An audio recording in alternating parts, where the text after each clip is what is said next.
యేసే పరిశుద్ధ నామములో మీ అందరికీ నా వందనములు. సహోదరి సహోదరులారా, ఆంజనేయుడు దేవుడు అంటున్నారు.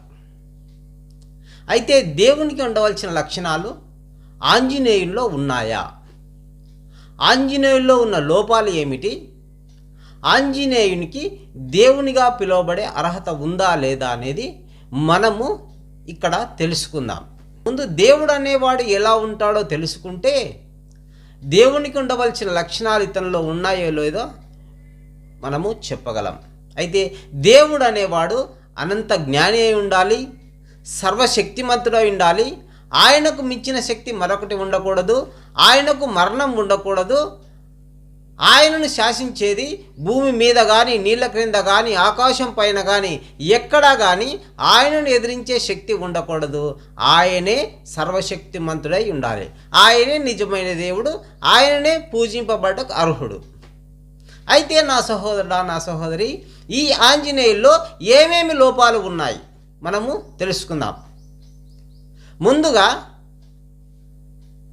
ఆంజనేయునికి తల్లి తండ్రి ఉన్నారు, అవునా? తల్లికి లోపం లేదు, సౌందర్యవతి. తండ్రికి లోపం లేదు అంటే ఆంజనేయునికి తండ్రులు ముగ్గురు అనవచ్చేమో. ఈ ముగ్గురులో ఎవరికైనా కానీ తోక ఉందంటారా? ఈ తోక ఎక్కడి నుండి వచ్చింది? వాయుదేవునికి, వాయువుకు తోక లేదు, ఈశ్వరునికి తోక లేదు, బ్రహ్మకు తోక లేదు. మరి ఈయనకు తోక ఎలా వచ్చింది? నేను పుడితే నా తల్లి రూపమో నా తండ్రి రూపమో నాకు వస్తుంది. అదే మీరు మీ పిల్లలకు మీ రూపమో మీ భార్య రూపమో వస్తుంది. మరి ఈయనకు ఎవరి రూపం వచ్చిందంటారు? తల్లి రూపమా తండ్రి రూపమా? మరి తోక ఎలా వచ్చింది? ఆలోచించాలా. మనకు మన పోలిక చొప్పున మనకు పిల్లలు పుడతారు, కానీ వాళ్ళిద్దరిలో ఎవరి పోలికల్లో పుట్టాడో ఈయన తెలియదు. మరి అయితే తోక కూడా ఒక లోపమే, కానీ మనుషుల్లో ఎవరికి తోక ఉండదు. ఎందుకంటే తల్లిదండ్రులకు ఉంటే అది సంక్రమిస్తుంది. మరి తల్లిదండ్రులకు లేదు కాబట్టి ఇతడు సపరేట్గా పుట్టినాడు కాబట్టి ఇది లోపమే. మరి రెండో పాయింట్ ఆలోచించుకుంటే, లంకా నగరం వెళ్ళినప్పుడు అక్కడ యుద్ధంలో లక్ష్మణుడు మూర్ఛపోతాడు. లక్ష్మణుడు చనిపోయినప్పుడు రాముడు బ్రతికించలేక ఆంజనేయుని సంజీవుని మొక్క తెమ్మని పంపిస్తాడు. సంజీవ మొక్కని తెమ్మని పంపించినప్పుడు ఆయన ఆ కొండ దగ్గరికి వెళ్ళి సంజీవుని మొక్క ఏదో కనుగొనలేకపోయినాడు. దేవుడు అయిన నీవు అనంత జ్ఞానివి కదా, ఒక సంజీవ మొక్క ఏదో కనుగొనలేకపోయి ఆ కొండను పెకలించుకొచ్చినాడు. ఎంత అజ్ఞానం ఇది! వేపాకుకు కరివేపాకుకు తేడా తెలియనంత బుద్ధిహీనుడా దేవుడంటే? మన తల్లిదండ్రులు అడుగుతారు చదువుకొని వాళ్ళు, నైనా ఇందులో ఆంధ్ర బ్యాంక్ బుక్ ఏదో చూడు నాయనా, ఇన్ని బుక్కులు ఉన్నాయి, నాకు అర్థం కాలేదంటే మనం చూసి చెప్తాం. అంటే వాళ్ళు చదువు రాని వాళ్ళు కాబట్టి, జ్ఞానం లేని వాళ్ళు కాబట్టి మనల్ని అడిగినారు, మనం ఏది అసలైనదో చూసి చెప్తాం. మరి నీ దేవుడవైన నీవు జ్ఞానవంతుడవైతే ఒక సంజీవుని మొక్క ఏదో కనుగొనలేక కొండను పెకలించుకొచ్చినావు. ఇది అజ్ఞానం కాదా? అజ్ఞానస్తుడు ఎప్పటికైనా దేవుడు అవుతాడా? జ్ఞానం లేనివాడు దేవుడు ఎలా అవుతాడు? ఇది మీరు జాగ్రత్తగా గమనించాలి. దేవుడు అనంత జ్ఞాని. ఇక్కడ ఆంజనేయునికి జ్ఞానము లేదని అర్థమవుతుంది. మూడో పాయింట్, బాల్య దినములలో తనకు ఆకలిగా వేస్తే సూర్యుడు కనపడినాడంట. సూర్యుడు కనపడితే సూర్యుని మింగడానికి ఈయన వెళ్ళినాడంట. అసలు సూర్యుడు ఎన్నో రెట్లు పెద్దదో తెలుసా? భౌగోళిక ప్రమాణాల ప్రకారము, సైన్స్ ప్రకారము సూర్యుడు ఎంత పెద్దదో తెలుసా? మన భూమి లాంటి భూమిలు ఒక సూర్యునిలో ఎన్ని పడతాయో తెలుసా? సైన్స్ ప్రకారం 1,03,00,000 భూమి అంత ప్లానెట్లు సూర్యునిలో ఇముడుతాయి. అంటే ఇంత పెద్ద ఉంది సూర్యుడు. మరి ఇంత పెద్ద సూర్యుడిని మింగనీకి పోవడం అజ్ఞానం కాదా? మన భూమి లాంటి భూములు 1,30,00,000 భూములు కావాలంట. అన్ని భూములు అంత ఆ సూర్యునిలో పడతాయి. మరి అంత పెద్ద సూర్యుని మింగడానికి పోవడం ఇది అజ్ఞానమే, బుద్ధిహీనతనే. ఇది దేవుడు కాదని స్పష్టంగా అర్థమవుతుంది. ఆయన మింగనీకి పోతే సూర్యుడు దేవుడు కాదా? ఆయన దండించలేడా? ఈయన దేవుడైతే ఆయన ఇంద్రుడు వచ్చి వజ్రాయుధంతో ఈయన చంపినాడంట. వజ్రాయుధంతో ఆయన చంపితే వాళ్ళ తండ్రి వాయుదేవుడు వాయు బిగపడితే వీళ్ళందరూ వరాలు ఇచ్చినారంట. వీరందరూ ఆ బ్రహ్మదేవుడు బ్రతికిస్తే వీళ్ళందరూ తలా ఒక వరం ఇచ్చినారంట. తలా ఒక వరం ఇస్తే ఈయనేం చేసినాడు, ఎవరైనా ఋషులు తపస్సు చేస్తుంటే ఈయన ఎట్లయినా కోతి చేష్టలు గలవాడు కదా, ఋషులు తపస్సు చేస్తుంటే వాళ్ళ తపస్సులనల్లా ఈయన భంగం చేస్తున్నాడంట. మరి దేవుడైతే తపస్సులను భంగం చేస్తాడా? దేవుడైతే ఋషులు చేసుకునే తపస్సులను భంగం చేస్తాడా? ఇలా భంగం చేస్తూ ఉంటే ఋషులు శపించినాడంట. నీ శక్తి ఏమిటో ఒకరు నీకు గుర్తు చేస్తే కానీ నీకు గుర్తుకు రాదు, నీవు బుద్ధిహీనుడు అయిపోదుగా కానీ ఆ ఋషులు చెప్పించినాడంట. ఇది ఎంతవరకు? ఇవి కథలు కాకపోతే ఏమంటారు? ఒక ఋషి శపిస్తే బ్రహ్మదేవుడు వరం గాలి కొట్టుకపోయా, దేవతలు ఇచ్చిన వరాలు గాలి కొట్టుకపోయా, ఈశ్వరుడు ఇచ్చిన వరాలు గాలి కొట్టుకపోయా, సకల దేవతలు ఈ ఆంజనేయునికి ఇచ్చిన వరాలు అన్ని గాలి కొట్టుకపోయా. ఒక ఋషులు చేసిన శాపానికి దేవతల వరాలలో గాలి కొట్టుకుపోయినాయి. మరి ఇది ఎంతవరకు నిజము? ఋషులకు అంత శక్తి ఉంటే మరి దేవుళ్ళకు శక్తి లేదా? దేవుళ్ళ వరాలల్లా ఋషుల శాపాలకు బలి కావాల్సిందేనా? మనము ఆలోచించాలి సహోదరుడా సహోదరి. ఇది అజ్ఞానమే కానీ ఇవి కట్టుకథలే కానీ సత్యం కాదని గ్రహించాలి. ఇందులో సత్యం ఉంటే ఇది ఎక్కడ? ఇంత బుద్ధిహీనతగా అంత పెద్ద సూర్యుడిని మింగడము అసాధ్యమని తెలుసుకోవాలి. మరి నాలుగోది వచ్చేసి రాముడు ఏం చేసినాడంటే హనుమంతునికి ఉంగరం ఇచ్చి, నాయన సీత ఎలా ఉందో లంకా నగరంలో పోయి చూసిరా అని చెప్పేసి నా ఆనవాళ్ళుగా ఈ ఉంగరం ఇయ్యని చెప్పినాడు. రాముడు ఏం చెప్పినాడు? నువ్వు ఊకే చూసి రమ్మన్నాడు. అవునా? దేవుని మాటకు విధేయత చూపడం అంటే ఆయన చెప్పినట్లు చేసిన వాడే ఆయన భక్తుడు. అవునా? రాముడు ఏది చెప్తే అదే చేయాలి ఆంజనేయుడు, అప్పుడే నువ్వు రామభక్తునివి అవుతావు. మరి రాముడు ఏం చెప్పినాడు? నా సీత ఎలా ఉందో చూసి మాత్రమే రమ్మన్నాడు. మరి నువ్వేం చేసి వచ్చావు? అక్కడికి వెళ్ళి వాళ్ళేదో రావణులు రాక్షస జాతికి చెందినవారు, వాళ్ళకు తెలివి లేదు జ్ఞానం లేదు, ఏదో తెలియక తన తోకకు నిప్పంటించినారు అనుకో.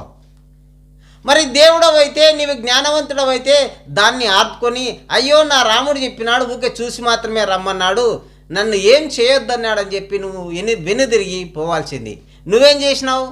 రాముని మాట నీ లెక్కలేక లేదు అంటే నీ బుద్ధి గాలి కొట్టుకపోయింది. అంటే నువ్వంత బుద్ధిహీనునివి. చూసి రమ్మంటే వాళ్ళేదో బుద్ధిహీనంగా తోకంటిచ్చే నువ్వు పోయి లంకా నగరం అంతా అంటించినావు. వాళ్లకు నీకు తేడా ఏముంది? దేవునికి దయ్యానికి తేడా ఏముంది? గాడిదకు గుర్రానికి తేడా ఏముంది? నీవు దేవుడవైతే నీలో మంచి లక్ష్యం ఏడుంది? వాళ్ళు అంటించినారని నువ్వు అంటించినావు, ఇద్దరూ సమానమే అయిపోయింది. ఇక్కడ దేవుని లక్షణం ఎక్కడ ఏర్పడింది? నీవు బుద్ధిహీనంగా ప్రవర్తించినావు. అంటే నువ్వు పోయి ఒకటి అంటిస్తే వాళ్ళు వచ్చి మళ్ళీ 10 అంటిస్తారు. ఇదేనా దేవుడు నేర్పే నీతి? అంతే. దీన్ని బట్టి నీవు బుద్ధిహీనుని కాబట్టి ఇక్కడ కూడా నీలో దైవత్వం కనబడలేదు కాబట్టి ఇక్కడ కూడా నీవు దేవుడవు కాదు అని అర్థమవుతుంది. మరి 5వ పాయింట్ వచ్చేసి ఆంజనేయుడు శ్రీరామ భక్తుడు అంటారు.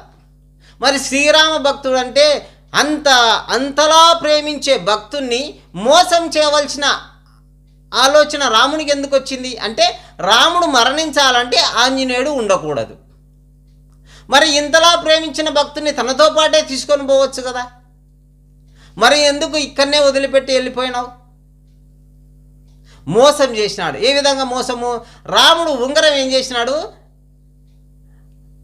ఆంజనేయుని తప్పుదోవ పట్టించాలని రాముడు ఉంగరము నేలలో వేసినాడు. అంటే నేల రంధ్రంలో వేసినప్పుడు అది పాతాళానికి దిగిపోయింది. అప్పుడు రామ ఆంజనేయ ఇలా రా, నా ఉంగరం నేలలో పడిపోయింది, నువ్వు తీసుకొని రా అని ఆంజనేయుని పంపించినాడు. మరి నీకు బుద్ధి జ్ఞానము ఉంటే అరే నేను ఈ ఉంగరము నేలలో వేసినాడంటే ఇక్కడ ఏదో తిరకాసి ఉంది, రాముడు నన్ను వదిలిపెట్టి పోతాడని ఆలోచన నీకు రాలేదా? అయితే నువ్వు బుద్ధిహీనంగా ఆ పాతాళలోకం వెళ్ళి అక్కడ 24 గంటలు రాముణ్ణి అంటిపెట్టుకొని ఉన్నప్పుడు నీవు ఆ ఉంగరం ఏదో కనుక్కోగలవు. అవునా? మనం కనుక్కుంటాం మనం పోగొట్టుకున్న ఉంగరం ఏదో వారం రోజులకు దొరికినా సంవత్సరానికి దొరికినా, కానీ ఈయన ఆ ఉంగరం నాగోలోకం వెళ్ళి ఆ ఉంగరం కనుక్కోవడానికి కొన్ని సంవత్సరాలు పట్టిందంట. మరి ఒక ఉంగరం కనుక్కోనికి నీవు జ్ఞానవంతుడు అయితే ఒక ఉంగరం కనుక్కోవడానికి నీకు అన్ని సంవత్సరాలు కావాలన్నా? ఆలోచన చేయండి.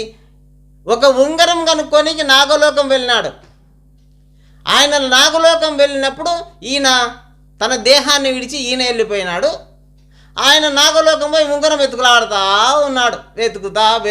వెతుకుతా అన్ని ఉంగరాలలో ఈయన ఉంగరం ఏదో ఈయన కనకడానికి కొన్ని సంవత్సరాలు పట్టిందంట. మరి నేను చెప్పేది కాదు, మీరు చరిత్రలు మీరు రాసుకున్నవే నేను మీకు చెప్తాను. అంటే ఇది కల్పితం కాదంటారా? అయితే తిరిగి వచ్చేసరికి రాముడు లేడు, ఆ ఉంగరం తీసుకొని కూడా రాలేదు. నీవు దేవుడవైతే రామునికి మరణం తప్పదు కదా అని నీవు ఆలోచించి ఆయన యముడికి అడ్డం పోవాల్సిన అవసరం లేదు. ఎందుకంటే నీవు జ్ఞానివి కదా. నువ్వు నిజంగా జ్ఞానం ఉంటే యముడికి పోయి అడ్డం పడాల్సిన అవసరం ఏముంది? నా రాముడిని చంపకూడదు, నా రాముడు నాతోనే ఉండాలని నువ్వు పోయి యమునితో పోయి నువ్వు అడ్డం నిలబడాల్సిన అవసరం ఏముంది? యమునికి నువ్వు ఎదురు నిలబడాల్సిన అవసరం ఏముంది? రాముణ్ణి చంపడానికి యముడు వచ్చినప్పుడల్లా ఈ ఆంజనేయుడు పోయి నువ్వు చంపకూడదు నా రాముణ్ణి అని అడ్డం పడతాడంట. మరి ఎప్పటికైనా ఆయనకు తెలుసు రాముడికి మరణం తప్పదని. మరి నీకు జ్ఞానం ఉంది కదా, నీకు జ్ఞానం ఉంటే కదా, అసలు మనం అనుకోవడం తప్పు, ఈయనకు జ్ఞానం ఉంటే కదా ఆయన ఎప్పుడు ఎవరికైనా మరణం తప్పదని నువ్వు వదిలిపెట్టడానికి. ఏందయ్యా ఇది కట్టుకథ కాకపోతే? మనం ఆలోచించాలా, మనం జ్ఞానవంతులం, ఎంతో తెలియపల్లం, ఏది సత్యమో ఏది అసత్యమో అని గ్రహించాలా. 5వ పాయింట్ వచ్చేసి ఆ సముద్రం దాటడానికి వానరులంతా ఎలా దాటాలని చర్చించుకుంటున్నారంట. అయితే ఈ హనుమంతుడేమో ఆ పక్క కూర్చున్నాడంట. హనుమంతుని శక్తి ఏందో హనుమంతుకు తెలియక ఆ పక్క కూర్చున్నాడు. దేవుడు అంత బుద్ధిహీనుడా? తన శక్తి ఏమిటో తానే మర్చిపోతాడంటే ఒక ఋషులు పెట్టిన శాపానికి ఈయన శక్తి ఈయన దగ్గర లేకుండా పోయింది. అంటే మనం ఏదన్నా దేవుణ్ణి వరాలు అడగాలంటే ముందు ఆ దేవునికి మనం ఆయన శక్తిని గుర్తు చేయాలా. ఇదిగో నువ్వు అది చేసినావు, ఇదిగో ఇది చేసినావు, నువ్వు సముద్రం దాటినావు, నువ్వు కొండ ఎత్తుకొచ్చినావు, నువ్వెంతో బలవంతుడు అని మనం గుర్తు చేసి వరం అడగాల. అంతే ఉంది కదా మీరు చెప్పేది. అంటే ఆయన దగ్గర నుంచి నువ్వు వరం పొందుకోవాలంటే ఆయన శక్తిలో ఆయనకు నువ్వు తిరిగి మనిషివైన నువ్వు గుర్తు చేయాలా. అంటే ఒక మనిషి అయినా కానీ ఎవరో ఒకరు గుర్తు చేస్తే కానీ ఆయన శక్తి ఏంటో ఆయనకు తెలియదు. మరి నిజంగా నీవు దేవుడవైతే నీ శక్తి ఏమిటో నీకు తెలియదా? నీ శక్తి నీ గురించి నీ శక్తిని గురించి ఒకరు నీకు చెప్పాలా? ఆయన జాంబవంతుడు పోయి, నాయనా నువ్వు ఎంతో శక్తిమంతుడివి, నీ శక్తి నీకు తెలియదు, నువ్వు ఒక్కనే వెళ్ళుటకు సమర్థుడు అని చెప్పేసి జాంబవంతుడు హనుమంతుడికి అతని శక్తి గుర్తు చేస్తే అప్పుడు పోయినాడంట సముద్రం దాటడానికి. ఎంత అజ్ఞానం అండి! ఇది జ్ఞానమైన మాటలే అంటారా? ఇవి జ్ఞానమైన పనులే అంటారా? ఇవి కట్టుకథలు కాకపోతే ఏమిటి? ఇందులో సత్యం ఎక్కడుంది? అప్పుడెప్పుడో రామాయణ కాలంలో ఉన్న వానర సైన్యము ఇప్పటి వరకు ఉండాలి కదా. వానర జాతికి సంబంధించిన సైన్యము ఇప్పుడు ఎక్కడైనా మన కళ్ళకు కనిపిస్తుందా? కనీసం వారి జాతి అంతా తుడిచిపెట్టుకుపోయిందా? వానర జాతి అంతా కాలగర్భంలో కలిసిపోయిందా? మరి ఎవరు చంపారు వానరులనంతా? అంత సర్వశక్తిమంతులైన వానరులను ఎవరు చంపారు? ఏ చరిత్రలో లిఖింపబడింది వానరుల జాతంతా సర్వనాశనం అయిపోయిందని? వానర జాతంతా కాలగర్భంలో కలిసిపోయిందని ఎక్కడ ఉంది? నా సహోదరుల ఆలోచించాలా. ఇవన్నీ కట్టుకథలే కానీ చెప్పుకోవడానికి బాగుంటాయి, కానీ ఇందులో సత్యం లేదని గ్రహించాలి. సత్యమేమిటో అసత్యమేమిటో గ్రహించి నిజమేమిటో అబద్ధమేమిటో గ్రహించాలి. ఎవరి దేవుడో ఎవరు దేవుడు కాదో నీవు గ్రహించాలి. నీవు జ్ఞానవంతుడవి. ఎంతో విజ్ఞానం ఉంది ఈ కాలంలో. ఇంత విజ్ఞానమైన కాలంలో మనం అజ్ఞానంగా దేవుడెవరు దేవుడేదో దయ్యమేదో తెలుసుకోకుండా మనం పూజించడం అజ్ఞాన దశ ఉంటుంది. కాబట్టి మనం అజ్ఞానం విడిచి జ్ఞానమైనది ఏదో దానిలో నడుచుకోవాలని ప్రేమతో మిమ్మల్ని వేడుకుంటున్నాను. మీ మనోనేత్రములు యేసు నామములో వెలిగింపబడును గాక. ఆమేన్.